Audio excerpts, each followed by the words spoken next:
छुआ माने सबु नुआ नुआ कॉलेज जाउथांती। अशोक दासकर 15तम श्राद्ध दिवस उपलक्षे स्मृति सभा एवं अशोक भाई बोली भाई बोली जाजपुर बिरजा पांथशाला परिसर में पूर्वतन विरोधी दल नेता स्वर्गत अशोक दासकर 15तम श्राद्ध दिवस अवसर में एक स्मृति चारण सभा अनुष्ठित हो जाइछि। अशोक भाई मत कहले जाजपुर पौरपालिकार उपाध्यक्ष संतोष कुमार मल्लिक सभापतित्व में दल मत निर्विशेष बहु राजनेता बुद्धिजीवी जोगदे स्वर्गत दासकर स्मृतिचारण करथिले। आज प्रभात पुरुष अशोक दासकर जो 15तम श्राद्ध दिवस उपलक्षे केवल जाजपुर ने ओडिशार विभिन्न जगह श्राद्ध दिवस पालन कर स्मृति सभा कर विशेषकर आज जो वक्ता माने आमे आमंत्रण करूँ श्रद्धांजलि सभा से माने जो वक्ता मैंने आसी से अशोक बाबू सहित राजनीतिक जीवन में सामाजिक जीवन में और व्यक्तिगत जीवन में सहित संपर्क थिला एवं एभली किसी कथा थिला जोटा कि राजनीति रे सहित आलोचना करथिले अशोक बाबू सहित संपर्क कौन थिला एवं सबुठारु बड़ विषय होची आज गणतंत्र रे जो युवपीढ़ी मानक ऊपर आम देश निर्भर करुच्ची अशोक बाबू भली सालिस विहीन एवं क्षमता को जलांजलि दे राजनीति करने एक उदाहरण सृष्टि करते जो युवपीढ़ी निश्चित भाव में शिक्षा करने दरकार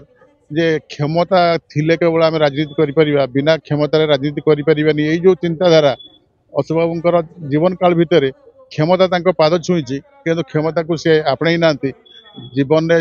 जनसाधारण सेवा करने को निजर व्रत जो अवलंबन करते शेष समय पर्यंत गोटे सालिस विहीन अर्थात आप धर्मनिरपेक्षता को सी अवलंबन करते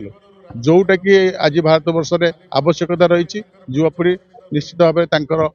जो जीवन शैली और जो कर्मधारा से नीति रे अनुप्राणित हेले आमर गणतंत्र सुदृढ़ हम। भंडारी पोखरी विधायक प्रफुल्ल सामल मुख्य अतिथि भाव जोगदे से समयर विधानसभार चर्चित वक्तव्य एबे आउ शुणिबाकु मिलुनाही बोली मत रखिथिले। अशोक बाबू विषय किसी कहवाक गले सी गोटे इतिहास हम अनेक व्यक्ति अशोक बाबू कौन ताको चिन्ह पारे ना कारण आमे सब जे रहिले आमे जो माने मंत्री हेले महामंत्री हेले आमे एही मान को खाली चिन्हले किंतु जो माने त्याग करते जो माने आदर्श रुहंती आमे ताको सहजे चिन्हुना जदि चिन्हु थाऊ भी ताको परिचय को मध्य आमे देवाक चाहूना। अशोक बाबू से एक व्यक्ति जे कि क्षमता तो सब दूर रोते किंतु क्षमता को निष्पत्ति दौले विजु पट्टनायक मंत्रिमंडल एवं विजु पट्टनायक विजु जनता दलर शासन समय 90 रु 95 मसीहा पर्यंत विजु बाबूंकर अत्यंत विश्वस्त थिले अशोक बाबू एवं दलर सभापति हिसाब से से जो कार्य कर जनता दल क्षमता को आसला एवं विजु बाबू माननीय विजु मुख्यमंत्री हेले किंतु अशोक बाबू समस्त मंत्री कर सहयोग कले किंतु निजे मंत्री हेले नाही समर्थक समग्र राज्य अच्छा संबलपुर जातु बालेश्वर जातु भद्रक जातु जो गले सबुटी अशोक बाबूंकर फॉलोअर्स माने अच्छा संक्षिप्त कहुपे अशोक द ग्रेट। एथिरे बहुमान्य गण्य व्यक्ति जोगदे से जने मुकुट विहीन सम्राट बोली मत रखिथिले। स्वर्गत मुकुट विहीन सम्राट अशोक दास सारा राज्यर नेतृत्व नौथिले राजनैतिक जीवन एवं सामाजिक जीवन रे आपण जेकोसी कथारे कहतु शैवपीठर कथा कहतु शक्तिपीठर कथा कहतु कृषक समस्या कथा कहतु कृषि भित्तिक कथा कहतु प्रत्येक क्षेत्र में तांकर एते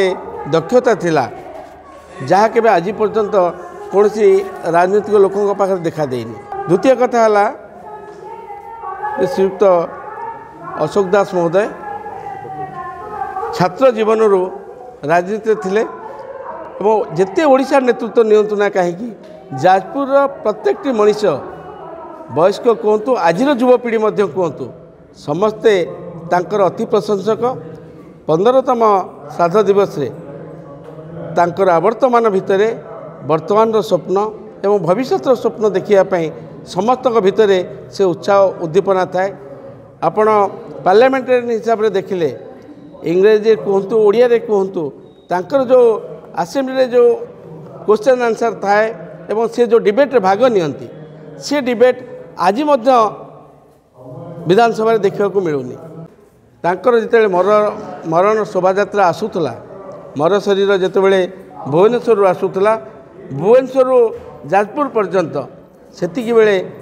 समस्त अनुभव करते जाजपुरवासी नुह सारा ओडिशावासी तांको केते भल पाउथिले। ଏହି ଅବସରରେ ସ୍ୱର୍ଗତ ଦାସଙ୍କ ସମୟରେ ଜିଲ୍ଲାରେ ହୋଇଥିବା ବିକାଶ ସମ୍ପର୍କରେ ଆଲୋଚନା କରାଯିବା ସହ ବିଭିନ୍ନ ବ୍ୟକ୍ତି ବିଶେଷକୁ ସମ୍ବର୍ଦ୍ଧିତ କରାଯାଇଥିଲା।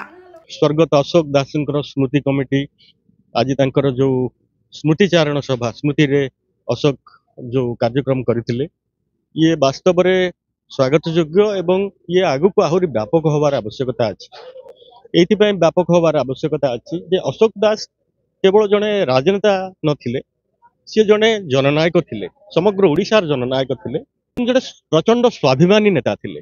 आपण माने समस्त जानिचंती जे तांको जीवन रे केबे से पद पदवीर लालायित होई नाहंती कोन पे लालायित होई नाहंती ताकू भिन्न भिन्न समीक्षक भिन्न भिन्न भाव रे उपस्थापन करंती। किए कहंती से कहार अनुगत्य स्वीकार करंती नाही किए कहंती से केबे पद पदवी चाहि नाहंती अनुष्ठान रो सब बेले उन्नति चाहिचंती संगठन रो सब बेले उन्नति चाहिचंती। एभली भाव रे आपण देखिले अशोक दासंकर जीवन गोटे राजनैतिक पुस्तक आपण कहि परिबे जो पुस्तकर तर्जमा हबार आवश्यकता अछि। मु आज एठी कहिला बेले मध्य सेई कथा कहिली जे तांको संपर्क रे अधिक गवेषणा हो तांको संपर्क रे अधिक लिटरेचर सृष्टि हो तांको संपर्क रे सब कथा ओडिशार सब लोक जानंतु एवं समस्ते ता द्वारा अनुप्राणित होई परिबे। परिशेषरे पूर्वरु अनुष्ठित विभिन्न प्रतियोगितार कृति प्रतियोगी मानकु पुरस्कृत करा जायतिला। जाजपुररु आनंद चंद्र साहू को रिपोर्ट ए ओडिशा।